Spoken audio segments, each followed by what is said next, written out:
Mark 11:24 சொல்லுகிறது, ஜெபம் பண்ணும்போது எவைகளை கேட்டுக்கொள்வீர்களோ அவைகளை பெற்றுக் கொள்வோம் என்று விசுவாசியுங்கள்.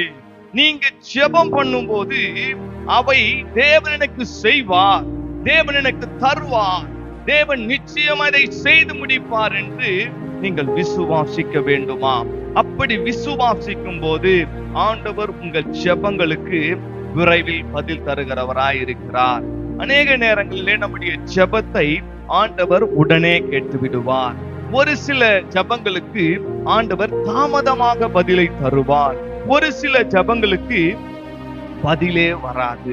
ஆனால் ஒன்று மட்டும் நாம் செய்ய வேண்டும், விசுவாசத்தோடு தொடர்ந்து ஜெபித்து கொண்டே இருக்க வேண்டும். விசுவாசத்தோடு தேவ சமூகத்திலே போராடுகிறவர்களாய் இருக்க வேண்டும். ஒரு விசுவாசத்தோடு தேவ சமூகத்திலே நீங்க